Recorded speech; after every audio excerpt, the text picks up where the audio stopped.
Sa isang tahimik na umaga, ang bahay ni na Julius at Hans ay puno ng sinag ng araw. Ang aroma ng kape at bagong luto na pancake ang bumalot sa kusina, habang si Hans ay abala sa paghahain ng almusal. Naroon si Julius sa sala, nagbabasa ng paborito niyang libro tungkol sa pagnenegosyo. Ngunit, pansin ang kakaibang saya sa kanyang mukha. "Julius, kumain ka na. Mainit pa ang pancake." Masayang sabi ni Hans habang inilalapag ang pinggan sa mesa. "Sandali lang, Hans. Teka, halika dito." Sagot ni Julius, iniwan ang kanyang libro at tumayo. Nilapitan niya ang asawa at agad itong niyakap ng mahigpit. Napangiti si Hans, pero hindi niya napigilan ang pag-iyak. "Hindi ko alam kung bakit, pero parang ang saya-saya ko ngayon," sabi niya habang pinupunasan ang luha sa kanyang pisngi. "Alam mo ba, ako rin. Pero teka, dapat hindi ka masyadong napapagod," sabi ni Julius, kunwaring kunot noo pero halata ang saya sa kanyang mga mata. "Natatandaan mo ba yung sinabi ng doktor kahapon?" Napahinto si Hans sa pagtitig kay Julius. "Oo naman, Julius. Ang tagal kong hinintay ang araw na to. Totoo na to. Magiging magulang na tayo." Hindi mapigilan ni Julius ang ngiti niyang halos abot tenga.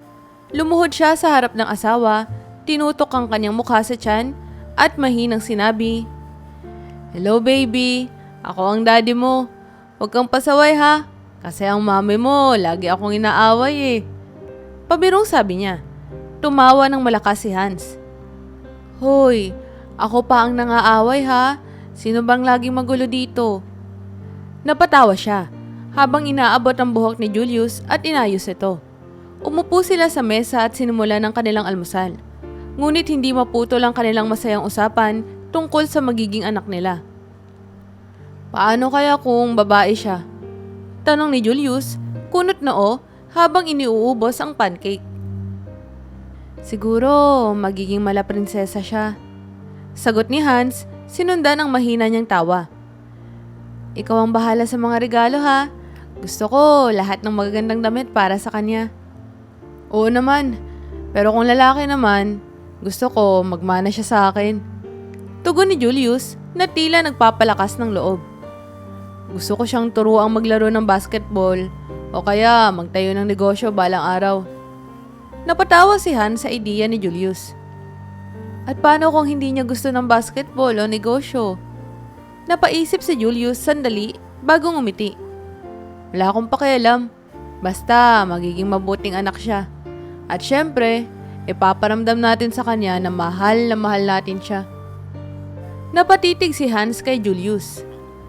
"Alam mo ba, Julius, lahat ng pinagdaanan natin noon, yung lungkot, yung mga araw na parang akala natin hindi na darating to, lahat yun, parang nawala na ngayon. Salamat sa Diyos." Tumango si Julius. Hinawakan ng kamay ni Hans. "Oo Hans, dati puro pangarap lang ang meron tayo. Pero ngayon, ang pangarap na to, unti-unti nang nagiging totoo." Habang tinatapos nila ang kanilang almusal, napuno ng masiglang plano ang kanilang usapan. Mula sa magiging pangalan ng bata hanggang sa magiging kulay ng nursery room nito. Parang walang katapusan ang kanilang mga ideya. "Kulay mint green ang nursery," sabi ni Hans na sinang-ayunan naman ni Julius. Tapos ay nagtawanan. Sa kabila ng lahat ng saya, ramdam nila ang bigat ng kanilang responsibilidad bilang magiging magulang. Pero higit sa lahat, alam nilang kaya nila ito. Dahil may matibay silang pundasyon, ang pagmamahal nila sa isa't isa at sa bubuo ng kanilang pamilya. Isang gabi, habang nasa ospital, hindi mapakali si Julius sa tabi ng kama ni Hans. Hawak niya ang kamay ng asawa habang ang kanilang bagong silang na sanggol ay mahimbing na natutulog sa nursery room. Ilang araw na ang lumipas mula noong mga anak si Hans. Ngunit hindi pa rin ito pinapayagang makauwi dahil sa komplikasyong lumitaw matapos ang panganganak. "Hans," mahinang tawag ni Julius. Pilit na ngumiti kahit bakas ang pag-aalala sa kanyang mukha. Kamusta ang pakiramdam mo? Gusto mo bang tawagin ko ang nurse? Bahagyang umiti si Hans, ngunit halatang mahina pa rin ang kanyang katawan. Okay lang ako, Julius. Pero hindi ko alam. Parang ang bigat-bigat ng katawan ko. Parang hindi ako makabangon. Normal lang siguro yan, mahal. Sinabi naman ng doktor na kailangan mo lang magpahinga. Sagot ni Julius, pilit pinapalakas ang loob nito. Ngunit sa totoo lang, ramdam din niya ang bigat ng sitwasyon. Ang mga iniwang bilin ng doktor tungkol sa kondisyon ni Hans ay patuloy na bumabagabag sa kanyang isipan. Ito ba yung sinasabi nilang magiging masaya na dapat pagkatapos manganak? Mahina, ngunit may halong lungkot na tanong ni Hans. Akala ko magiging maayos lahat. Pero ito ako. Parang wala akong lakas na alagaan ang anak natin. Biglang kumirot ang puso ni Julius sa sinabi ng asawa. Hans, huwag kang mag-isip ng ganyan. Mariin niyang sabi. Magiging maayos ka rin. Nagpapagaling ka pa eh. At ako, nandito lang. Ako na muna ang bahala sa lahat. Okay?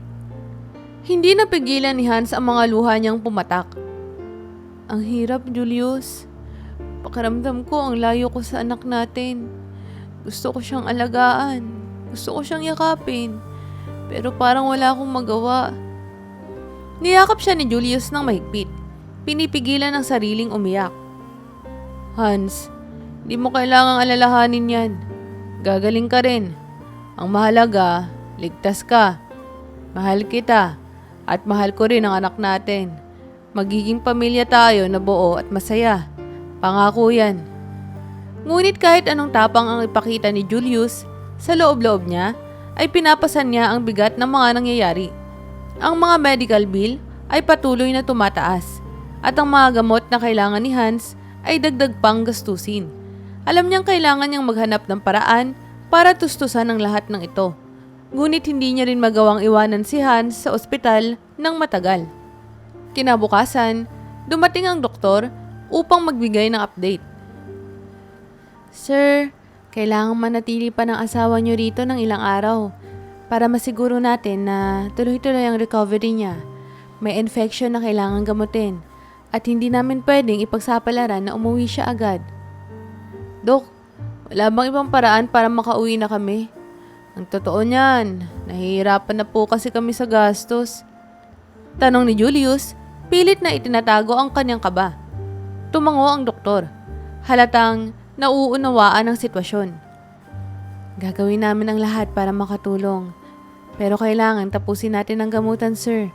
Mas magiging mahal kung magkakaroon ng komplikasyon kapag umuwi siya nang hindi pa handa ang katawan niya. Habang naglalakad pabalik sa kwarto, pilit iniisip ni Julius kung saan siya kukuha ng pera.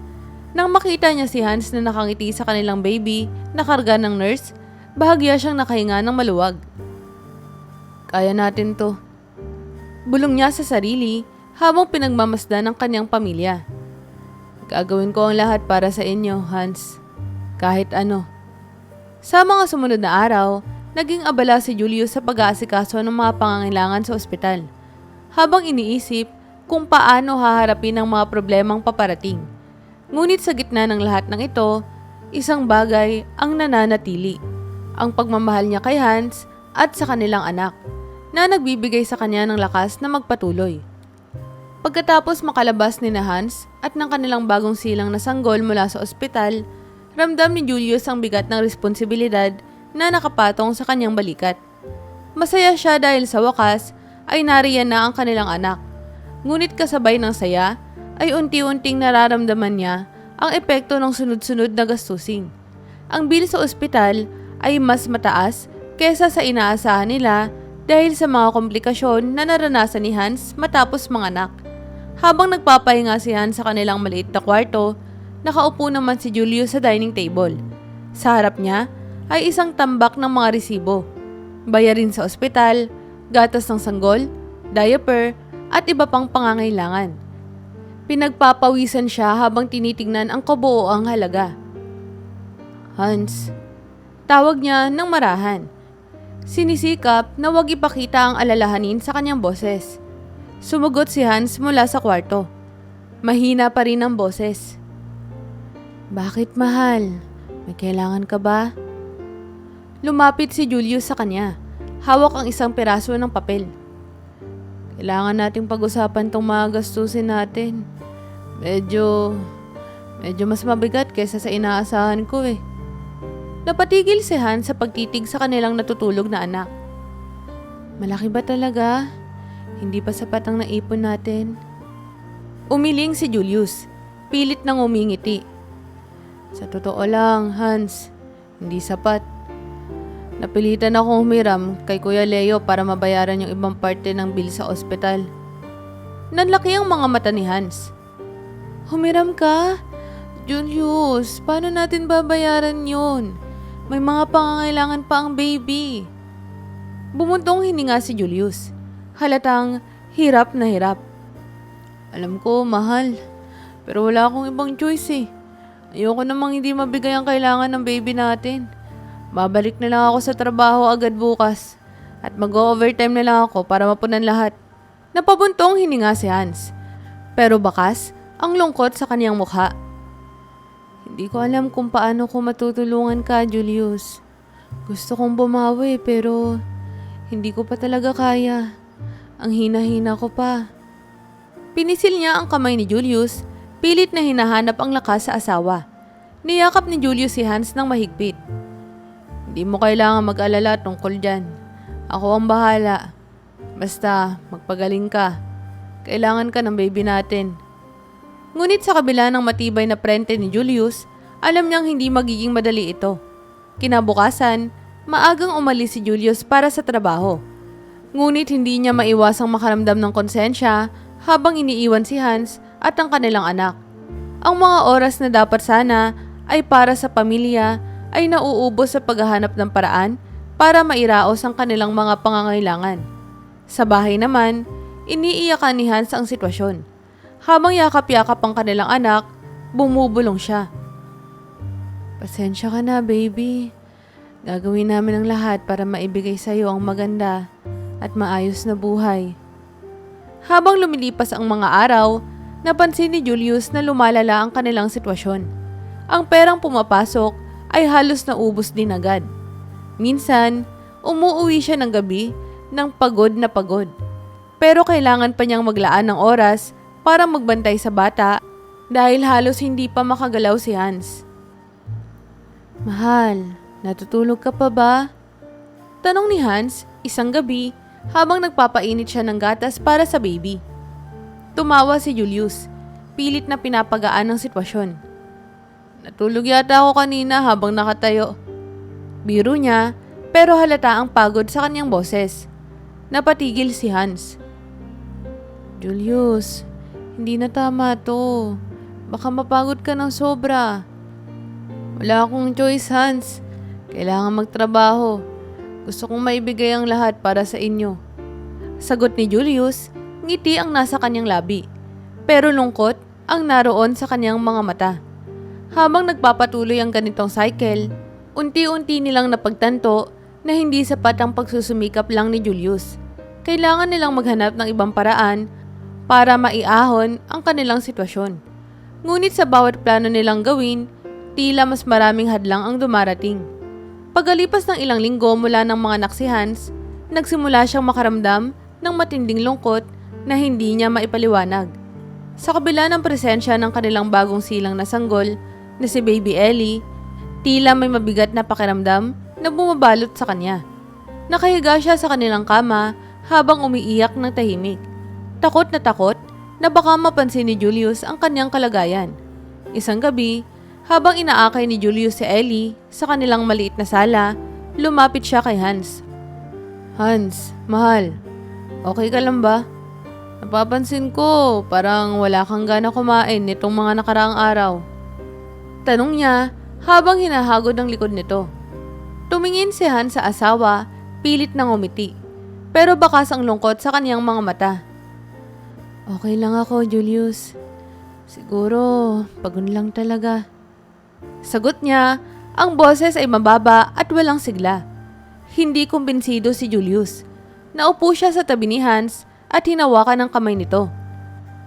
Hans, dito yung ikaw na nakasanayan ko. Kung may nararamdaman ka, sabihin mo sa akin, ha? Magkasama natin tong haharapin. Napayuko si Hans. Hawak ang kanyang tuhod habang nanginginig ang kanyang mga balikad sa pigil na pag-iyak. Hindi ko alam, Julius. Parang wala akong silbi. Hindi ko magawang alagaan si Ellie ng maayos. Hindi ako sapat na nanay para sa kanya. Sabay hikbi niya. Agad na niyakap siya ni Julius. Mahal, huwag mo sabihin yan. Lahat ng to bago pa lang para sa atin.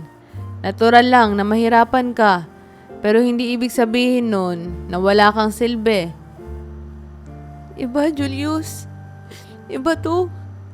Hindi ko maintindihan kung bakit ang lungkot-lungkot ko. Kahit nandito naman si Ellie. Kahit nandito ka naman. Sabi ni Hans, hawak ang kanyang dibdib na parang sinasakal ng sariling emosyon. Minsan, gusto ko na lang tumakbo palayo. Pero hindi ko alam kung saan pupunta.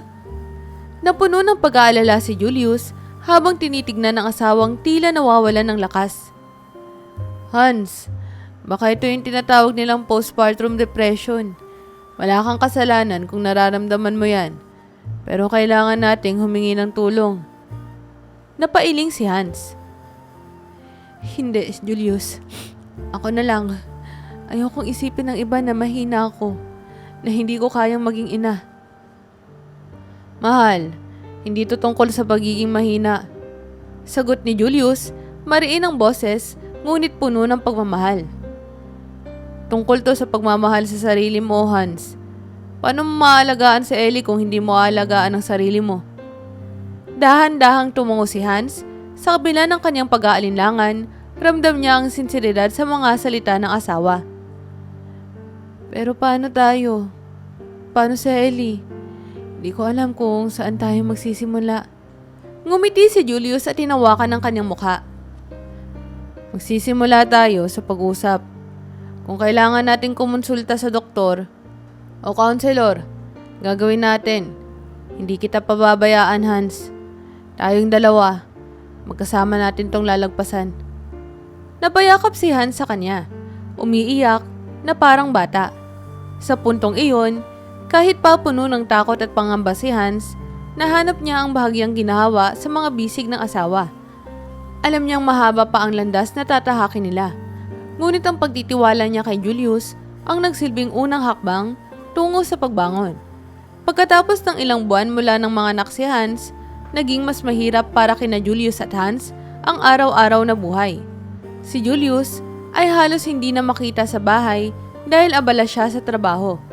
Ginagawa ang lahat upang matugunan ang lumalaking gastusin para sa kanilang anak. Sa kabilang banda, si Hans ay naiiwan sa bahay. Mag-isang nag-aalaga sa kanilang sanggol habang patuloy na nag-a-adjust sa buhay bilang bagong ina. Isang gabi, dumating si Julius sa bahay. Pagod na pagod ang itsura niya at wala siyang ibang nais kundi makapagpahinga. Ngunit pagbukas pa lang ng pinto, nasalubong niya si Hans na halatang galit at pagod din. Julius, kailangan mo ba talagang umuwi ng ganito ka-late araw-araw? Tanong ni Hans, hawak ang kanilang umiiyak na sanggol, halatang may lungkot at inis sa kanyang boses. Tumikhim si Julius at isinara ang pinto. Hans, alam mo naman ang sitwasyon natin, di ba? Kailangan ko mag-overtime para makabawi tayo sa mga utang at matugunan lahat ng kailangan ng anak natin. Oo, naiintindihan ko. Sagot ni Hans, bahagyang tumataas ang tono ng kanyang boses. Pero hindi mo ba nakikita? Ako lang ang nandito araw-araw. Ako lang ang nag-aalaga sa anak natin. Wala na akong pahinga. Julius, parang hindi mo na kami niisip eh. Napabuntong hininga si Julius at iniabot ang kanyang bag sa mesa. Hans, ginagawa ko to para sa inyo. Di ba dapat maintindihan mo yun? Anong gusto mong gawin ko? Tumigil sa pagtatrabaho? Sino magbabayad pa ng mga gastusin natin? Ano ba, Julius? Napasigaw na si Hans. Hindi ko sinasabing tumigil ka sa trabaho. Pero pwede bang kahit minsan, alalahanin mo rin na kailangan ka namin dito? Ang anak natin, hinahanap ka. Ako, hinahanap kita. Hindi lang ang perang kailangan namin, Julius. Napatigil si Julius sa kanyang sagot. Tinitigan niya ang asawa at ang anak niya. Ang sanggol nilang umiiyak sa mga bisig ni Hans ay tila nagdadagdag ng bigat sa kanilang sitwasyon. Ramdam niya ang pagod ni Hans, pero hindi niya alam kung paano lulutasin ang kanilang problema. Hans, mahinang sabi ni Julius. Hindi ko alam kung paano babalansahin lahat ng to. Gusto kong maging mabuting ama, pero gusto ko rin kayong bigyan ng maayos na buhay. Pakaramdam ko, kahit anong gawin ko, hindi pa rin sapat. Umiling si Hans at sa unang pagkakataon, bumagsak ang kanyang mga luha. Hindi ko sinasabing hindi ka sapat, Julius. Ang gusto ko lang, maramdaman ko na kasama kita sa laban na to, na hindi ako mag-isa. Napaupo si Julius sa sofa. Hinawakan ang kamay ni Hans at tinitigan ito ng matagal. Sa gitna ng ingay ng kanilang umiiyak na sanggol, nakahanap sila ng tahimik na sandali para mag-usap ng mas malalim. Hans, bulong ni Julius. Tawarin mo ako. Hindi ko napansin na napababayaan ko na kayo. Hindi ko alam kung paano babawiin ang nawala. Pero susubukan ko. Ayokong maramdaman mong mag-isa ka sa lahat ng to. Napayuko si Hans, pinilit ngumiti kahit puno ng luha ang kanyang mga mata. Julius, gusto ko lang kasama kita. Ang anak natin, gusto rin niyang makilala ang tatay niya nang hindi lang sa larawan. Niyakap ni Julius si Hans at ang kanilang sanggol. Pangako, Hans, simula bukas, mag-a-adjust ako. Hahanap ako ng paraan para mabalanse lahat. Ayoko nang maramdaman mo na mag-isa ka. Habang hawak nila ang kanilang umiiyak na sanggol, unti-unting nabawasan ang tensyon sa pagitan nila. Hindi nila alam kung ano ang magiging sunod na hamon. Pero ng gabing iyon, pareho nilang piniling magsimula muli. Bilang magkasamang harapin ang kanilang mga laban. Lumipas ang ilang taon, at sa tahanan nila Julius at Hans, magsigla ang araw-araw na buhay. Ang kanilang anak na si Ella Mia ay 5 taong gulang na at likas na masiyahin at malikod. Ngunit sa kabila ng masayang tanawin ng mag-ama na nagtuturo ng mga simpleng letra at numero sa sala, nakapaloob sa puso ni Hans ang alalahanin na hindi niya magawang ipakita kay Julius. Hans, tingnan mo si Mia. Ang galing niya na sa pagsusulat ng pangalan niya. Masiglang sabi ni Julius, itinaas ang papel na may malalaking letra ng pangalan ni Mia. Mami, tingnan mo! Sigaw ni Mia, tumatakbo papunta kay Hans upang ipakita ang kanyang nagawa. Ngumiti si Hans at yumuko upang yakapin ang anak. Ang galing-galing mo naman, Mia. Napakatalino talaga ng baby ko. Ngunit habang masayang tumatakbo pabalik si Mia sa sala upang maglaro ulit kasama ang tatay niya, napabuntong hininga si Hans. Sa kanilang kwarto, may notebook siyang tinitingnan. Puro listahan ng mga gastusin sa bahay. Bayarin sa kuryente, tubig, utang sa ospital at ang tuition plan na sinimulan nilang hulugan para sa hinaharap ni Mia. Pumasok si Julius sa kwarto at napansin ang tahimik na asawa. Anong iniisip mo, mahal? Tanong niya habang naupo sa tabi nito. Tumingin si Hans sa kanya, pilit ngumiti. Wala naman. Iniisip ko lang kung paano natin matutustusan ang lahat. Lalo na kapag pumasok na si Mia sa school. Tumahimik si Julius. Halatang nababahala rin. Hans, kaya natin to. Unti-unti, makakabawi rin tayo. Nagpapakabait naman si Mia. At nag-aaral akong mag-apply para sa mas mataas na posisyon sa trabaho. Ngunit tumango lang si Hans. Hindi lubos na kumbinsido. Alam niyang nagsisikap si Julius, ngunit ramdam niya ang bigat ng kanilang sitwasyon. Minsan, kinakapos pa sila kahit sa mga pangunahing gastusin. Masakit para kay Hans na isipin, ngunit alam niyang hindi sapat ang sahod ni Julius upang masiguro ang magandang kinabukasan ni Mia. Kinabukasan, habang papalapit na ang enrollment season, pinuntahan ni Hans ang paaralan na nais nilang pasukan ni Mia. Nang makita niya ang listahan ng bayarin, parang biglang bumigat ang mundo niya. Muli, naglaro sa isipan niya ang posibilidad ng pagpunta sa ibang bansa upang magtrabaho. Isang kaibigan niya ang kumakailan lang ay nagbalita tungkol sa mga trabaho sa Canada bilang caregiver. Malaki ang sahod at may malawak na opportunity. Habang nagluluto ng hapunan, kinagabihan, kinausap ni Hans si Julius. Julius, kanina, pumunta ako sa school na gusto nating pasukan ni Mia. Oh, kamusta? Ang mahalaga, maganda yung program nila, di ba? Tanong ni Julius habang iniaabot ang sangkap sa asawa. Oo nga, pero Julius, ang mahal ng tuition. Hindi ko alam kung paano natin mababayaran to habang inaasikaso pa ang ibang gastusin. Natigilan si Julius. Pinilit nang umiti para hindi ipakita ang kanyang kaba. Hanapan natin ng paraan, Hans.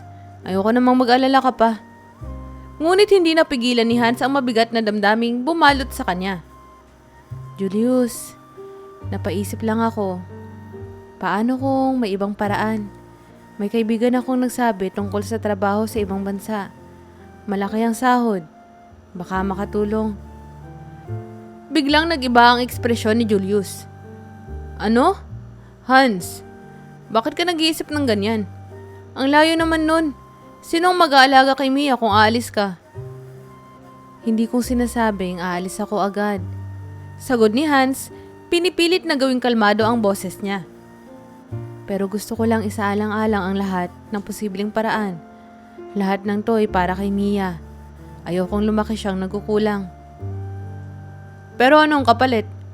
Balik ni Julius, halatang nasasaktan. Magiging mas maginhawa nga tayo, pero mawawalay ka sa amin. Hindi mo ba iniisip yun? Hindi sumagot si Hans, ngunit ramdam niya ang bigat ng posibilidad. Habang natutulog si Mia sa kanyang maliit na kama, magkatabi silang nakaupo ni Julius, kapwa tahimik. Pareho nilang alam na ito ang simula ng isang mabigat na desisyon na maaaring magbago sa kanilang pamilya. Makaraan ang ilang linggo mula nang unang mapag-usapan ang posibilidad ng pagpunta ni Hans sa ibang bansa, tila naging mas malinaw ang realidad sa kanilang sitwasyon. Sa kabila ng pagsisikap ni Julius na makahanap ng dagdag na kita, hindi pa rin ito sapat para tugunan ang kanilang mga gastusin. Minsan ay sinasakripisyo pa nila ang ilang pangunahing pangangailangan upang makapag-ipon para sa kinabukasan ni Mia. Isang umaga, habang abala si Julius sa pag-aayos para pumasok sa trabaho, lumapit si Hans na may hawak na papel. Julius, natanggap ko na yung detalye tungkol sa trabaho na sinasabi ko sa iyo dati. Mahinang sabi ni Hans, inilalapag ang papel sa mesa. Tumingin si Julius dito. Kunot, noo. Talaga? Ano bang trabaho yun? Caregiver sa Canada. Sagot ni Hans. May agency na pwedeng mag-process ng lahat. At ayon kay Maribel, yung kaibigan kong nandun na, malaki talaga ang sahod. Pwede natin gamitin para sa tuition ni Mia, bayad sa utang, at para makapag-ipon tayo ng maayos. Sandaling tumahimik si Julius. Binabasa ang dokumento. Nakasaad doon ang detalye ng trabaho. Magandang sweldo, ngunit may kontrata itong 3 taon at kailangang umalis agad sa loob ng 2 buwan kung matatanggap. 3 taon? Tanong ni Julius, baka sangkaba sa kanyang tinig. Hans, hindi mo ba naiisip kung gaano katagal yun?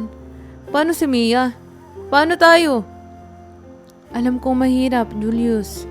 Sagot ni Hans, pilit na pinapanatili ang kalmadong tono kahit halata ang alalahinin sa mukha. Pero hindi ba't lagi nating iniisip kung paano natin mabibigyan ng mas magandang buhay si Mia?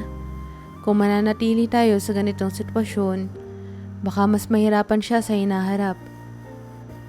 Pero mawawala ka sa tabi namin, Hans. Tugon ni Julius, hindi maitago ang lungkot. Alam mo ba kung gaano kahirap yun para sa isang bata? Baka magtampo siya sa'yo. At sa totoo lang, baka hindi ko kayanin. Hinawakan ni Hans ang kamay ni Julius. Mahal, ginagawa ko to para sa ating tatlo. Hindi dahil gusto kong umalis, kundi dahil gusto kong siguraduhin na hindi tayo kailangan magtipid sa lahat ng bagay. Hindi ako masaya sa ideyang iiwan ko kayo. Pero mas hindi ko kaya ang ideya na mahihirapan si Mia dahil sa kakulangan natin. Napabuntong hininga si Julius, ngunit hindi na siya sumagot. Napuno ng tensyon ng silid habang kapwa nilang iniisip ang bigat ng desisyon. Kinabukasan, nagkaroon sila ng maseryosong pag-uusap. Kung mag-a-apply ka, sigurado ka bang ito ang tamang desisyon? Tanong ni Julius habang umiinom ng kape. Kasi kapag nandyan ka na, wala nang atrasan. Paano kung mahirapan ka doon? Di kita matutulungan habang nasa malayo ka. Alam kong mahirap, Julius. Sagot ni Hans. Pero handa akong gawin to. Hindi ko rin naman gagawin to kung hindi kita naiisip. Pati si Mia. Gusto ko lang na maayos ang lahat para sa atin. 3 taon lang. 3 taon para sa mas magandang kinabukasan. Tahimik na tumango si Julius. Bagamat mabigat ang loob, sa mga sumunod na araw, sinimula ni Hans ang pag-aasikaso ng kanyang mga dokumento.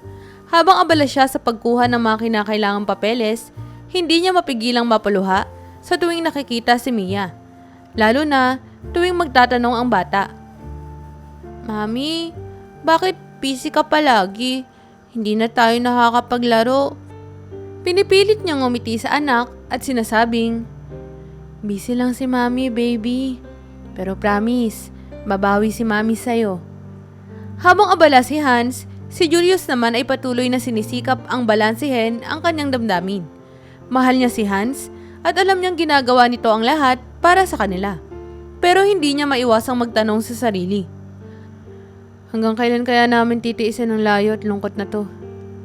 Sa mga darating na linggo, unti-unting napagtanto ni na Julius at Hans ang magiging epekto ng desisyon ni Hans at kung paano nito babaguhin ang takbo ng kanilang pamilya.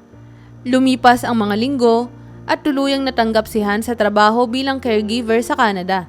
Ang mga araw ay nagiging mabigat, ngunit patuloy na ipinapakita ni Hans ang kanyang lakas para sa pamilya. Sa kabila ng kanyang sariling pag-aalinlangan, sinimula na niya ang paghahanda para sa kanyang pag-alis. Ang kanilang bahay, na dati ay puno ng ingay at tawanan, ay napalitan ng tahimik na pag-iisip at mga lihim na luha. Isang gabi, habang nag-eempake si Hans ng mga gamit sa kanilang kwarto, pumasok si Julius. Nakita niyang maingat na inilalagay ni Hans ang ilang piraso ng damit, kasabay ng isang maliit na frame na may larawan nilang 3. Siya, si Mia, at ang anak nila. Hans, mahinang tawag ni Julius. Humihinga ng malalim upang pigilan ang bumubuo niyang luha. Sigurado ka na ba? 1 buwan na lang, aalis ka na. Huminto si Hans sa ginagawa. Inalapag ang damit na hawak niya at tumingin sa asawa. Julius, hindi ko gusto mangyari ito. Pero alam kong ito ang kailangan natin ngayon. Pilit siyang ngumiti. Bagamat halata sa kanyang mga mata ang lungkot. Ikaw ang magiging lakas ko habang wala ako.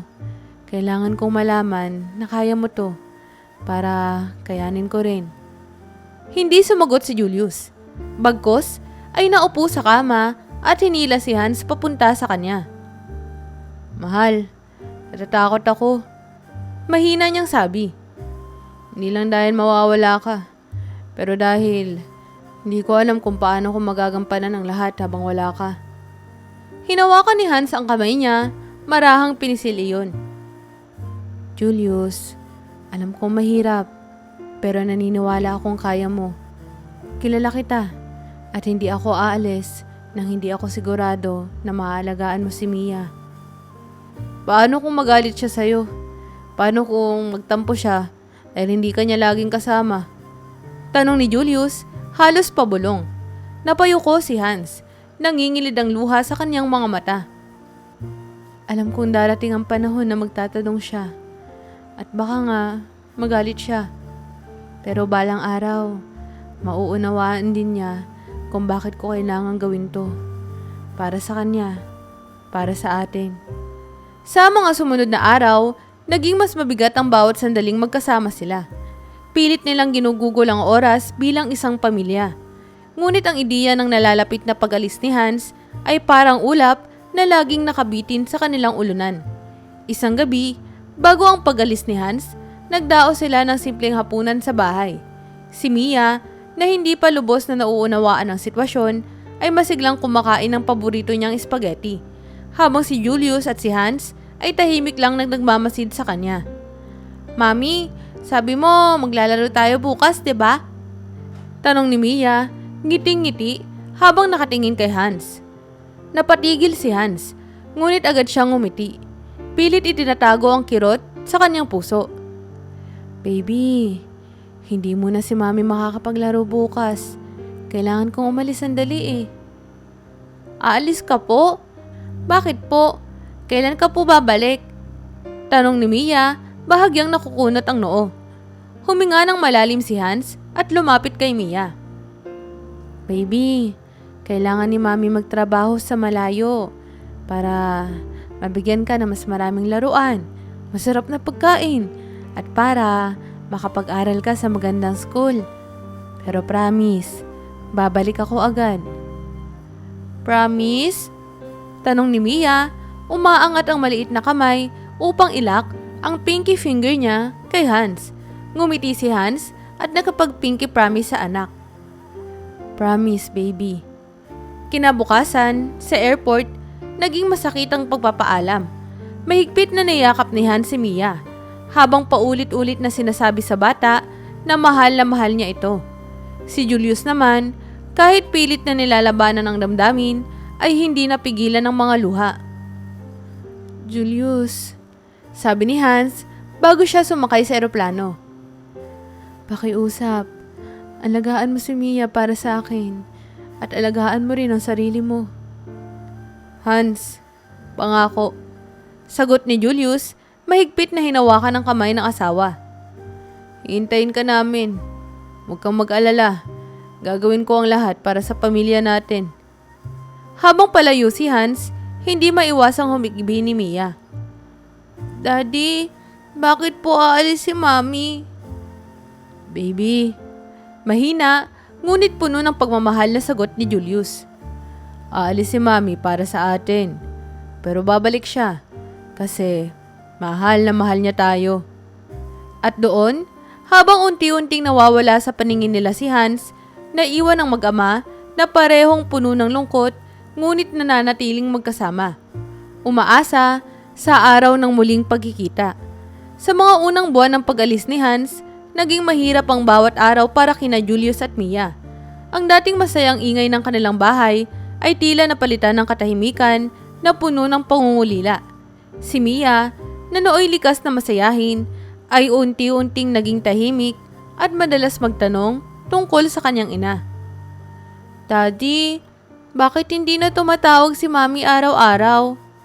Tanong ni Mia isang gabi habang tinutulungan siya ni Julius sa kanyang assignment. "Baby, busy lang si Mami sa trabaho." Sagot ni Julius, pilit nang humingiti upang itago ang lungkot sa kanyang boses. "Pero lagi niyang sinasabi na mahal ka niya." Tumango si Mia, ngunit halata sa kanyang mukha ang lungkot. Sa kabila ng regular na video calls ni Hans mula sa Canada, ramdam ni Julius na iba ang epekto ng pisikal na pagkawala ng asawa sa kanilang anak. Samantala sa Canada, hindi rin madali ang pinagdadaanan ni Hans.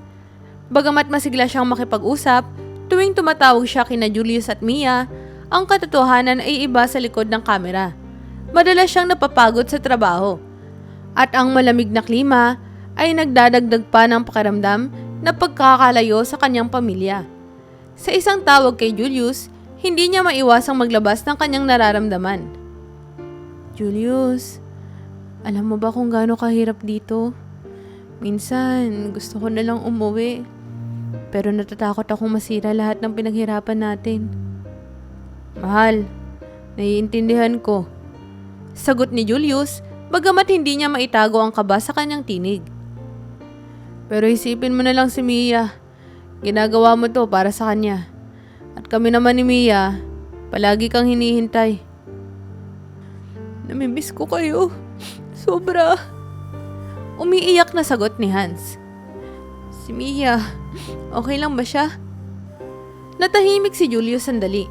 Hindi niya gustong sabihin kay Hans ang totoo, na si Mia ay tila nawawala na ng gana sa mga bagay-bagay, na minsan ay nagtatampo na ito dahil hindi niya lubos na nauunawaan ang dahilan ng pagkawala ng ina. Okay naman si Mia, sabi ni Julius Holly, pilit na nagpapakatatag. Miss ka lang talaga niya, pero sinusubukan kong punan ang kakulangan. Isang gabi, habang natutulog si Mia, naupo si Julius sa sala. Hawak ang kanyang telepono, binuksan niya ang gallery at tinignan ang mga lumang litrato nilang tatlo. Masasayang bakasyon, mga simpleng hapunan sa bahay at ang araw ng kapanganakan ni Mia. Hindi niya napigilan ang pagpatak ng luha. Pakiramdam niya, sa kabila ng kanyang pagsisikap, hindi niya lubos na magampanan ng parehong papel ng ama at ina para kay Mia. Kinabukasan, si Mia ay biglang nagtanong habang hinahatid siya ni Julius sa paaralan. Daddy, hindi na ba uuwi si Mami? Parang ang tagal-tagal na niyang wala eh. Napahinto si Julius. Hindi alam kung paano sasagutin ang tanong ng anak. Baby, babalik si Mami. Pero kailangan lang talaga niyang magtrabaho muna para sa atin. Kapag natapos na ang trabaho niya, magkakasama na ulit tayo. Pero ayoko na siyang magtrabaho, Daddy. Mas masaya tayo nung nandito siya eh. Sagot ni Mia, halos maiiyak. Sana umuwi na lang siya. Ang mga salita ng anak ay parang sibat sa puso ni Julius. Alam niyang hindi niya maipapaliwanag ang sakripisyong ginagawa ni Hans nang lubos sa murang isipan ni Mia. Ang magagawa lang niya ay maghintay at umasa. Sa kabilang banda, si Hans ay unti-unti ring nararamdaman ang epekto ng pagkakalayo. Habang mas lumalalim ang koneksyon niya sa mga kasamahan sa trabaho sa Canada, ramdam niyang unti-unti ring nagkakaroon ng agwat sa relasyon nila ni Julius at ni Mia. Isang gabi, matapos ang kanyang shift, sinubukan niyang tawagan si Julius. Mahal, bakit parang iba ka? Tanong ni Hans, ramdam ang lamig sa boses ni Julius sa kabilang linya.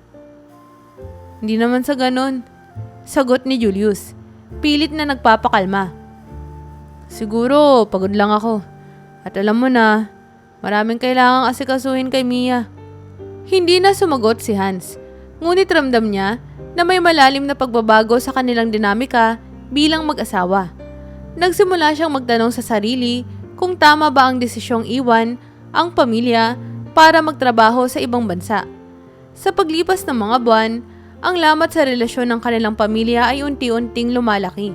Si Mia ay mas naging malayo ang loob kay Hans, habang si Julius ay tila nawawalan rin ng lakas upang panatilihin ang positibong pananaw.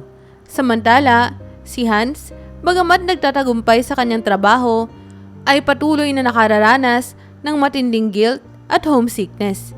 Sa kabila ng lahat, nanatili silang umaasa na ang sakripisyong ito ay magbubunga ng mas magandang kinabukasan. Isang pangako na paulit-ulit nilang binibigkas, ngunit tila lumalabo sa paglipas ng panahon. Malapit nang mag-siyam na taong gulang si Mia, at abot langit ang excitement ng bata para sa kanyang darating na kaarawan. Sa kanilang maliit na kusina, abala si Julius sa paghahanda ng almusal habang si Mia ay nakaupo sa mesa. Nilalaro ang kutsarang ginamit sa cereal niya. Ang dating masiglang bata ay tila may mabigat na iniisip. Daddy, simula ni Mia. Tinignan si Julius na abala sa pagluluto ng itlog. Malapit na ang birthday ko, hindi ba? Ngumiti si Julius, pilit itinatago ang bigat na nadarama sa tanong ng anak. Oo naman, baby. 2 linggo na lang. Ano bang gusto mong gawin? Gusto mo ba malaking party? Napabuntong hininga si Mia at muling itiniklop ang kanyang mga kamay. Hindi na lang party, Daddy. Ang gusto ko lang, umuwi si Mami. Natigilan si Julius. Bumagal ang kilos niya habang nililipat ang itlog sa plato. Alam niyang darating ang tanong na ito. Ngunit hindi niya inaasahan na ganito kahirap sagutin ito. Baby. Mahinahong simula ni Julius, humarap kay Mia at naupo sa tabi nito. Si Mami, gusto rin niyang umuwi. Sobra siyang namimiss ka. Pero kailangan pa niyang tapusin ang trabaho niya para sa atin. Pero Daddy, pagpipilit ni Mia, ngayon ay puno na ng lungkot ang kanyang boses. Hindi ba matagal na siyang nagtatrabaho? Parang hindi na niya ako mahal. Wala siya dito kapag kailangan ko siya. Natigilan si Julius sa narinig. Ang mga salita ng anak ay tila kutsilyo sa kanyang puso. Alam niyang hindi totoo ang iniisip ni Mia. Pero paano niya ito ipapaliwanag sa murang isipan ng bata? Mia, sabi ni Julius, hinahawakan ang kamay ng anak. Mahal na mahal ka ni Mami. Alam mo ba, lagi kang kinikwento ni Mami sa mga kaibigan niya sa trabaho. Lagi siyang tumatawag sa akin para tanungin kung kamusta ka. Nagpapadala siya ng regalo kasi gusto niyang maramdaman mo kung gaano kanya kamahal kahit nasa malayo siya. Pero Daddy, patuloy ni Mia, ngayon ay lumuluha na. Bakit hindi niya ako makasama? Gusto ko lang naman siya dito kahit walang regalo. Gusto ko lang siya sa birthday ko. Hindi napigilan ni Julius ang pagpatak ng kanyang luha. Mahigpit niyang niyakap si Mia. Baby, naiintindihan kita. At alam ko masakit. Pero promise ko sa'yo, isang araw, uuwi si Mami. At kapag nandito na siya, hindi na niya tayo iiwan. Napatingin si Mia sa kanya. Halatang hindi lubos na kumbinsido. Promise, Daddy? Ngumiti si Julius, bagamat baka sa kanyang mukha ang lungkot. Promise, baby. Samantala, sa Canada, abala si Hans sa trabaho, ngunit hindi niya mapigilang maapektuhan ng damdamin tuwing iniisip ang pamilya. Nakaupo siya sa maliit niyang apartment isang gabi. Nakatitig sa laptop habang ini-scroll ang mga litrato ni Mia sa phone niya. Tumawag siya kay Julius. Julius. Mahinang simula ni Hans nang sagutin ng asawa ang tawag. Kamusta kayo? Kamusta si Mia? Okay naman kami, Hans. Sagot ni Julius, pero baka sa boses niya ang pagod. Pero kanina, umiiyak si Mia. Tinanong niya kung uuwi ka raw ba sa birthday niya. Natigilan si Hans. Tila nanikip ang kanyang dibdib. Sinabi mo ba kung kailan ako makakauwi? Sinabi ko na mahal mo siya. Pero Hans, hindi ko alam kung hanggang kailan niya kayang intindihin to. Sobrang nasasaktan na siya. Julius. Ani Hans, ngayon ay halata na ang guilt sa kanyang boses. Gusto ko nang umuwi. Gusto ko nang yakapin si Mia. Pero kailangan ko pang tapusin ang kontrata. 2 taon pa. Hindi ko alam kung kaya ko pang maghintay ng ganun katagal. Alam ko mahirap, Hans. Sabi ni Julius, pilit na pinalalakas ang loob nito. Pero kahit anong hirap, gusto kong malaman mo na nandito kami. Hihintayin ka namin. Habang papalapit ang birthday ni Mia, abot langit ang paghahanda ni Julius para gawing espesyal ang araw para sa anak. Ngunit sa kabila ng dekorasyon at regalo, alam niyang may kulang, ang presensya ni Hans. At sa likod ng lahat ng saya ng kaarawan ng bata, nanatiling tanong sa puso ni Mia kung kailan siya muling yayakapin ng kanyang ina. Isang maagang umaga, habang abala si Julius sa paghahanda ng almusal, pumasok si Mia sa kusina. Dahan-dahang naglalakad na tila may iniindang sakit. Agad napansin ni Julius ang kakaibang kilos ng anak. Nang tumingin siya ng mas maigi, nanlaki ang kanyang mga mata sa nakita. May mga pasa sa braso ni Mia at ilang sugat sa binti. Mia, ano itong nangyari sa'yo? Gulat na tanong ni Julius. Agad na tumakbo, papunta sa anak at hinawakan ito. Nagulat si Mia sa reaksyon ng ama at bahagyang umatras. Tila nahihiya o natatakot na sumagot. Wala po, Daddy. Mahinang sagot ng bata. Okay lang po ako. Okay lang? Mia, tignan mo yung pasa mo. Saan ka galing kahapon? May nangyari ba sa school? Sunod-sunod na tanong ni Julius, bakas ang kaba sa kanyang boses. Umiwas ng tingin si Mia at tumingin sa sahig. Wala naman po, Daddy. Nadapa lang po ako. Agad na naramdaman ni Julius na hindi iyon ang buong katotohanan. Napansin niya ang pilit ng ngiti ni Mia at ang paraan ng pagsagot nito ay tila nagkukubli ng kung ano. Lumuhod siya sa harap ng anak upang magpantay ang kanilang mga mata. Hinawakan niya ang balikat nito. Maingat, ngunit may halong determinasyon. Mia, anak, huwag kang matakot. Sabihin mo kay Daddy ang totoo. May nangyari ba sa'yo? May nanakit ba sa'yo? Tanong niya, mas mahinahon, ngunit may halong pag-aalala. Umiling si Mia, ngunit nananatili itong nakatingin sa kanya. Wala po, Daddy. Ulit nito, ngunit nanginginig ang boses. Baka nadapa lang talaga ako. Hindi kumbinsido si Julius, ngunit ayaw niyang pilitin ang bata. Sige, anak. Pero promise me, kung may mangyari o may mangyayari sa'yo, may gumagawa ng masama sa'yo, sabihin mo agad kay Daddy. Huwag kang matatakot, ha? Kahit ano pa yan, nandito si Daddy para sa'yo. Tumango si Mia, ngunit halata pa rin ang kanyang pag-iwas. Habang nasa trabaho, hindi mapakali si Julius.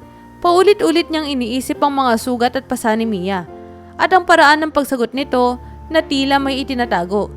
Nang makauwi siya, nagdesisyon siya na pumunta sa paaralan upang makausap ang guro ni Mia.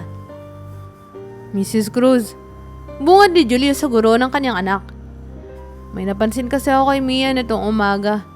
May mga pasa siya sa katawan. Gusto ko lang malaman kung may nangyari ba sa school kahapon. Nadaba ba siya o may nakaaway? Nagulat ang guro at agad na napaisip. Mr. Santos, wala naman akong napansin kahapon na kakaiba kay Mia. Tahimik lang siya sa klase, gaya ng dati. Pero kung gusto nyo, nagtatanong ako sa ibang estudyante o staff kung may nakita sila. Salamat, Mrs. Cruz. Sagot ni Julius. Nag-aalala lang ako kasi parang hindi niya masabi kung saan galing ang mga pasa. Kinagabihan, tinawagan ni Julius si Hans sa Canada. Bagamat ayaw niyang mag-alala ito, hindi na niya kayang itago ang kanyang pagkabahala. Hans, simula niya, halatang nagpipigil ng emosyon. May kailangan akong sabihin sa'yo. Ano yon, Julius? Okay lang ba kayo? Tanong ni Hans, bakas ang kaba sa kanyang boses. Si Mia, kaninang umaga, nakita kong puno siya ng pasa at may mga sugat. Pero hindi niya sinasabi kung saan galing. Sinabi niyang nadaba daw siya, pero alam kong may itinatago siya. Nanlumo si Hans sa narinig. Ano? Julius, baka may nananakit sa kanya. Kausapin mo ulit siya. Alamin mo ang totoo. Sinubukan ko na, Hans. Pero parang natatakot siya o nahihiya. Ayokong pilitin siya. Pero hindi ko rin pwedeng baliwalain to. Sagot ni Julius, halatang stress na stress. Julius, bantayan mo siya. Kapag may nangyari pa ulit na ganito, kailangan nating kumilos. Hindi ko mapapatawad ang sarili ko kung may masamang nangyayari sa anak natin habang wala ako. Sige, Hans, gagawin ko ang lahat para alamin kung ano talaga ang nangyayari kay Mia. Tugon ni Julius, ngunit sa loob-loob niya, ang takot ay lalong tumitindi. Sa mga sumunod na araw, naging mas maingat si Julius sa pagmamasid kay Mia. Ngunit ang anak ay nanatiling tahimik tungkol sa nangyari. Lingid sa kaalaman ni Julius, sa likod ng mga ngiti ni Mia ay naroon ang isang lihim na hindi niya maibahagi. Isang lihim na maaaring magdulot ng mas malaking problema para sa kanilang pamilya. Isang gabi, habang mahimbing na natutulog si Mia, tahimik na ininstall ni Julius ang CCTV camera sa sulok ng kwarto ng anak. Matagal niya itong pinag-isipan, pero alam niya na ito na lang ang natitirang paraan para malaman kung ano talaga ang nangyayari. Hindi niya alam kung tama ba ang ginagawa niya, ngunit ang pag-aalala niya para kay Mia ay higit sa anumang pag-aalinlangan. Kinabukasan, sa kalagitnaan ng gabi, nagising si Julius mula sa mahimbing na tulog. tila may gutom siya na hindi niya may paliwanag. Kaya, naisipan niyang silipin ang footage mula sa CCTV sa kanyang telepono. Nang mabuksan niya ang live feed, nakita niyang nakaupo si Mia sa gilid ng kanyang kama, nakayuko at tila may ginagawa sa kanyang braso. Nanlaki ang mga mata ni Julius nang makita ang eksaktong nangyayari. Hawak ni Mia ang isang maliit na lapis na tila iniipit niya sa pagitan ng kanyang daliri at braso. Dinidiinan ito ng paulit-ulit hanggang magmarka sa balat. Hindi siya umiiyak, pero ang kanyang mukha ay bakas ng matinding lungkot. Matapos ang ilang sandali, huminto si Mia, tumingin sa paligid at muling humiga na parang walang nangyari. Halos malaglag ang cellphone ni Julius mula sa kanyang mga kamay. Hindi niya alam kung ano ang mararamdaman. Pagkalito, takot o awa. Bakit ginagawa ito ng kanyang anak? Ano ang pinagdadaanan nito? Agad siyang tumayo mula sa kama, pero huminto sa harap ng pintuan ng kwarto ni Mia. Gusto niyang pumasok at yakapin ang anak, pero pinigilan niya ang sarili. Baka lalo lang siyang matakot. Sabi niya sa isip, kailangan ko siyang tulungan, pero hindi ganito. Habang nakaupo sa sofa, paulit-ulit na bumabalik sa isip ni Julius ang nakita niya. Tumawag siya kay Hans sa Canada kahit alam niyang hating gabi na roon. Hans, bungad niya, halos pabulong, ngunit nanginginig ang boses. May kailangan akong sabihin sa'yo, tungkol kay Mia. Ano yun, Julius? Tanong ni Hans, halata ang kaba sa kanyang boses. Anong nangyari? May nilagay akong CCTV sa kwarto niya para malaman kung saan nanggaling ang mga pasa. Hans, nakita ako. Siya mismo ang gumagawa nun sa sarili niya. Sagot ni Julius, hindi mapigilan ang panginginig ng kanyang kamay habang hawak ang cellphone. Anong ibig mo sabihin? Bakit niya yung ginagawa? Tanong ni Hans, halata ang takot at konsensya sa kanyang boses. Julius, kailangan nating malaman kung bakit. Hindi siya dapat nagdudusa ng ganito. Hindi ko dapat siya iniwan eh. Hans, wag mong sisihin ang sarili mo. Hindi ko rin alam kung bakit. Pero alam ko na kailangan nating kumilos agad. Kailangan natin siyang tulungan bago pa lumala to. Sabi ni Julius, pilit na pinapanatili ang kanyang kalmado kahit ramdam ang bigat sa dibdib. Hindi natulog si Julius ng gabing iyon. Patuloy niyang iniisip kung ano ang susunod na gagawin. Habang paulit-ulit na bumabalik sa kanyang isip ang imahe ng anak na sinasaktan ng sarili. Para sa kanya, ito ang pinakamahirap na sandali bilang isang magulang. Ang makita ang anak na nahihirapan, ngunit hindi alam kung paano ito tuluyang matutulungan. Kinabukasan, matapos ang gabing hindi halos nakatulog si Julius, nagdesisyon siya na harapin ang sitwasyon. Tinawagan niya si Hans sa Canada at napag-usapan nila na oras na upang kausapin si Mia.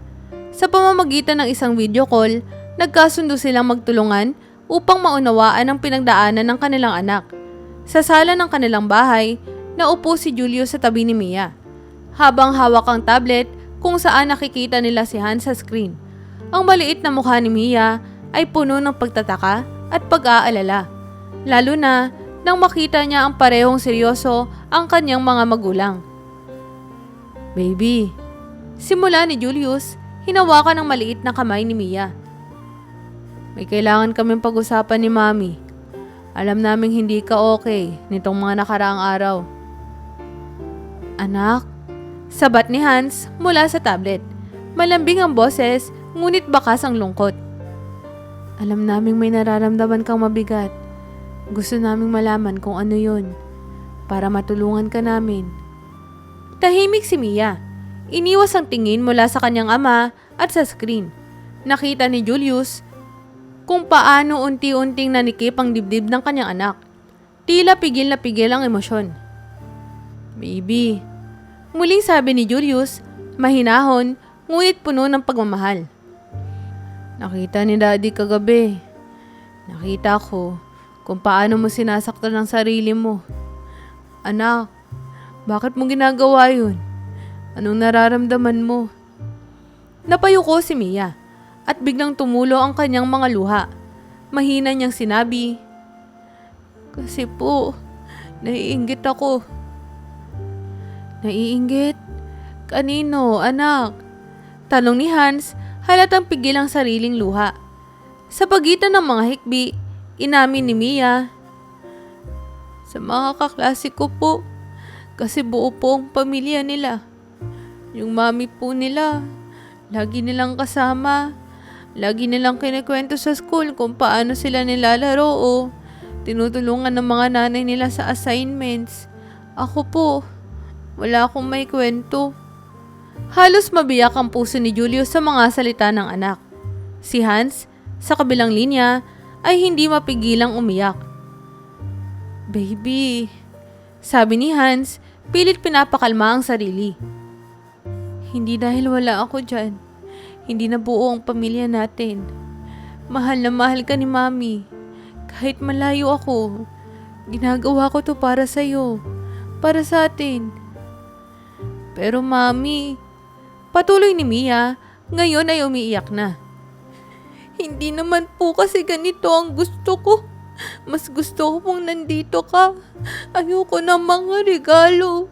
Gusto ko lang po na magkakasama tayo." Mahigpit na niyakap ni Julius ang anak. "Iya, sorry kung hindi namin agad napansin ang nararamdaman mo. Pero anak, gusto naming malaman mo na mahal ka namin. Ginagawa ni Mami ang lahat para sa kinabukasan mo. Hindi siya lumayo dahil hindi ka niya mahal, kundi dahil na mahal ka niya." "Anak," dagdag ni Hans mula sa screen, "alam kong mahirap para sa iyo na hindi tayo magkasama. Pero gusto ko rin malaman mo na kahit anong mangyari, nandito pa rin kami. Hindi man sa pisikal na paraan, pero sa puso namin, hindi kami mawawala." Mahinang tumango si Mia, ngunit bakas pa rin ang lungkot sa kanyang mukha. "Kailan ka po ba uuwi, Mami?" Mahina niyang tanong. Napatigil si Hans. Halatang hindi agad masagot ang tanong. "Anak, gagawin ko ang lahat para makauwi sa lalong madaling panahon. Pero habang wala pa ako, pangako ko na araw-araw kitang tatawagan. Ayoko nang maramdaman mong mag-isa ka." "Promise po, Mami?" Tanong ni Mia, hinila ang pinky finger ni Julius at itinaas ito sa tablet screen para kay Hans. "Promise, baby." Sagot ni Hans, sabay ngiti sa kabila ng luha. "At kapag nandyan na ako, hindi na ako aalis." Pagkatapos ng usapan, ramdam ni Julius ang mas magaan na aura ni Mia. Ngunit alam niyang mahaba pa ang proseso para tuluyang gumaling ang damdamin ng anak. Sa gabing iyon, niyakap niya si Mia ng mahigpit bago ito matulog. Sabay bulong, "Baby, hindi ka nag-iisa. Andito ako. Lagi akong nandito." Sa kabilang panig ng mundo, si Hans ay tahimik na humahagulgol. Sa kabila ng distansya, alam niyang kailangan niyang gawin ang lahat upang mapuna ng puwang na nararamdaman ni Mia. Higit sa kahit anong tagumpay o pera, ang pamilya niya ang pinakamahalaga. Isang malamig na gabi sa Canada, nakaupo si Hans sa maliit niyang apartment habang tinitignan ang litrato ni na Julius at Mia. Ang mga huling salita ni Mia sa kanyang video call ay paulit-ulit na umaalingaw sa kanyang isipan. "Mas gusto ko pong nandito ka, Mami." Hindi niya napigilan ang pagpatak ng luha. Sa kabila ng magandang sahod at maayos na trabaho, hindi nito matanggal ang bigat sa kanyang konsensya. Pagod na si Hans. Pagod sa pagiging malayo, sa pakiramdam ng pagiging walang magawa habang nasasaktan ng anak niya. Kinabukasan, nagdesisyon siya na kausapin ang kanyang employer.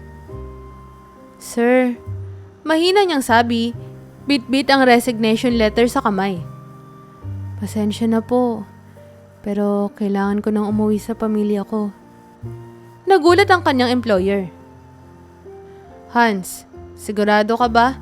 Alam mong maganda ang posisyon mo rito. Mahirap bumalik kapag iniwan mo ang trabaho." Tumingin si Hans sa kanya, ngunit puno ng determinasyon ang kanyang mukha. Hindi ko po kaya. Ang anak ko po ang mas mahalaga sa ngayon. Salamat po sa lahat ng tulong. Pero kailangan ko na po talagang umuwi. Paglipas ng ilang araw, tahimik na bumaba si Hans mula sa eroplano sa Maynila. Sa kanyang puso ay may halong takot at pananabik. Takot kung paano nila haharapin ang hirap ng buhay muli. Ngunit, pananabik na muling makasama ang kanyang pamilya. Habang palapit siya sa kanilang bahay, hindi niya mapigilan ang panginginig ng kanyang mga kamay. Kumakatok na siya nang biglang bumukas ang pinto. "Mami!" Sigaw ni Mia, nanlaki ang mga mata, na parang hindi makapaniwala sa nakikita. Tumakbo ang bata at mahigpit na yumakap kay Hans. Umiiyak. "Mami, totoo po ba to? Hindi na po ba kayo aalis?" Mahigpit din niyakap ni Hans ang anak. Walang salitang makapagsasaad ng kanyang damdamin. "Hindi na, anak. Hindi na aalis si Mami. Promise ko sa'yo yan." Narinig ni Julius ang ingay mula sa sala at nagmamadaling bumaba. Nang makita si Hans, hindi niya napigilan ang kanyang emosyon. "Hans," mahina niyang sambit, nanlalaki ang mga mata sa gulat. "Totoo ba to?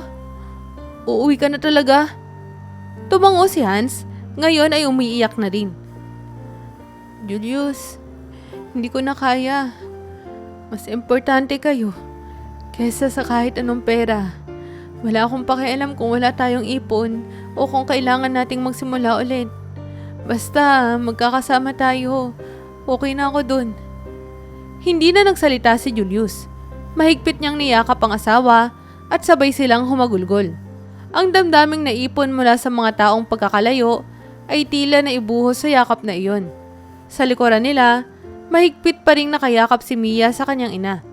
Takot na bumitaw, parang ayaw niyang magising kung sakaling panaginip lang ito. Sa mga sumunod na araw, hindi naging madali. Maraming araw na halos kapos sila at kailangan ni Julius na magdoble kayod sa trabaho. Si Hans naman ay muling naghanap ng pagkakakitaan. Kahit sa simpleng paraan lamang, tulad ng pagtitinda ng pagkain sa kanilang barangay. Ngunit sa kabila ng lahat ng hamon, ramdam ang saya at kasiyahan sa kanilang tahanan. Si Mia ay unti-unting bumalik ang sigla. Nawala na ang mga pasa sa kanyang katawan at nagkaroon siya ng bagong enerhiya. Nagkaroon na rin siya ng mga kwento tungkol sa masayang oras kasama ang kanyang mami at daddy. Isang gabi, habang sabay-sabay silang nanonood ng pelikula sa sala, biglang nagsalita si Mia. "Mami, Daddy, mas masaya po pala kapag buo tayo, no? Kahit po wala tayong maraming pera, basta kasama ko kayo. Sobrang saya ko na po." Tumingin sina Julius at Hans sa isa't isa at sabay nang umiti. Sa gabing iyon, nagkaroon sila ng tahimik na kasunduan. Anumang hirap ang dumating, hindi na nila muling hahayaang magkahiwalay pa silang pamilya. Sa bawat yakap at tawa, natutunan nilang ang tunay na yaman ay hindi nasusukat sa salapi, kundi sa init ng pagmamahal na kanilang pagsasaluhan. Isang hapon, habang naglalaro si Mia sa sala, narinig niyang nag-uusap sina Julius at Hans sa kusina. Hindi niya intensyong makinig, pero nang marinig niyang pinag-uusapan ng tungkol sa pera, hindi niya mapigilang magmatsyag. "Julius," sabi ni Hans, may halong pag-aalala sa kanyang boses. "Paubos na ang natitira kong ipon mula sa pag-abroad. Hindi pwedeng ganito lang tayo habang tumataas ang gastusin. Kailangan nating mag-isip ng paraan para magkaroon ng dagdag na kita." "Alam ko, Hans," sagot ni Julius habang pinapahid ang noo. "Pero hindi ko alam kung paano tayo makakabangon. Nag-iisip na rin ako kung pwede akong maghanap ng pangalawang trabaho. Pero sino ang mag-aalaga kay Mia?" Habang pinapakinggan ang usapan ng kanyang mga magulang, naisip ni Mia na kailangan niyang tumulong. Tumayo siya mula sa kanyang pwesto at tahimik na lumapit sa kusina. "Mami, Daddy," mahinang sabi ni Mia, dahilan para mapilingon ang dalawa. "Oh, anak, bakit?" tanong ni Julius, agad na pinilit na magpanggap na walang problema. "Narinig ko po kayo," sabi ni Mia habang bahagyang yumuko. Alam ko pong nag-aalala kayo sa pera, pero may naisip po ako. Nagkatinginan sina Julius at Hans. Ano yon, baby? Tanong ni Hans, pilit nang umiti. Sa school po namin, lagi pong maraming bumibili ng milk tea sa kanto. Palagi pong mahaba ang pila, lalo na pag lunch break. Sabi po ng mga kaklase ko, masarap daw po. Naisip ko po, bakit hindi tayo magtayo ng ganon? O kaya mag-franchise ng milk tea shop malapit sa school namin. Natigilan sina Julius at Hans. Hindi nila inaasahan na magmumula sa kanilang anak ang ganoong ideya. Milk tea shop? Tanong ni Julius, bahagyang naguguluhan, ngunit interesado. Anak, bakit mo naisip yan? Kasi po, sabi ni Mia, ngayon ay mas masigla na ang tono. Ang dami pong bumibili. Sabi po ni teacher, kung gusto mo raw ng negosyo, dapat alam mo kung ano ang gustong bilhin ng tao. At sa school po namin, lahat gusto ng milk tea. Masarap po, tapos hindi pa ganun kamahal. Tumingin si Hans kay Julius. Tila may ideya na rin siyang nabubuo. Julius, sa totoo lang, may natitira pa akong konting ipon. Baka pwede natin gamitin yon para magsimula. Kung mag-franchise tayo, may sistema na silang sinusundan. Hindi natin kailangan magsimula mula sa simula. Pero kaya ba natin? Tanong ni Julius, halatang nag-aalangan pa rin. Paano kung hindi mag-click? Daddy, sabi ni Mia, hinawakan ang kamay ng kanyang ama. Hindi po yun mangyayari. Ang dami po kayang bumibili. Promise ko po yan. Bibili po lahat ng kaklase ko. Napangiti si Julius sa determinasyon ng anak. Ang galing naman ng anak ko.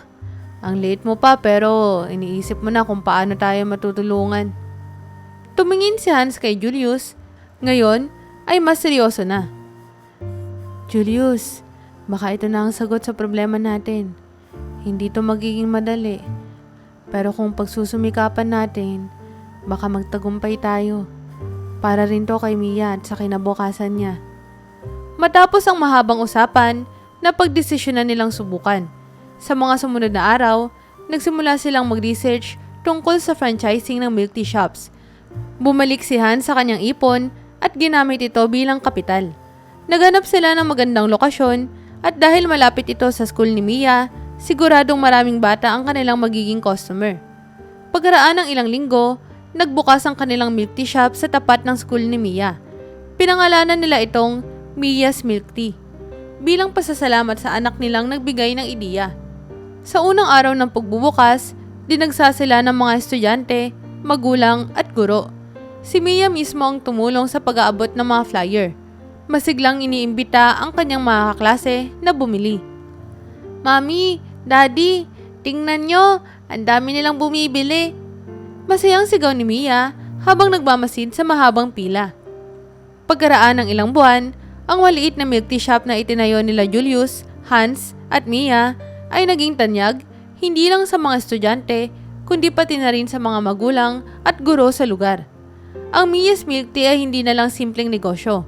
Ito ay naging simbolo ng kanilang pagsusumikap bilang isang pamilya. Pagkaraan ng isang taon, isang panibagong opportunity ang dumating sa kanilang buhay. Isang customer ang nagrekomenda na magbukas sila ng karinderya na malapit sa pampublikong palengke.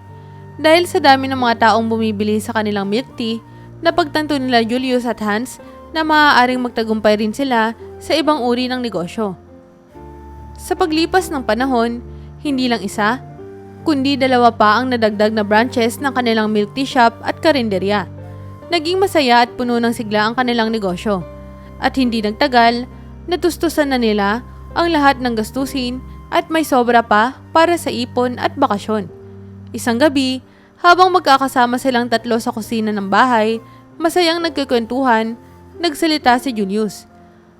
Alam nyo, dati akala ko kailangan kong magtrabaho ng todo para lang magtagumpay. Pero ngayon, na-realize ko, minsan nasa pamilya mo pala ang sagot sa lahat ng problema. Tumango si Hans na may hawak ng tasa ng tsaa. Oo nga, kung hindi dahil sa ideya ni Mia, Baka hanggang ngayon, nag-aalala pa rin tayo tungkol sa pera. At kung hindi tayo nagtulungan, hindi natin mararating to. Ngumiti si Mia. Tumingin sa kanyang mga magulang.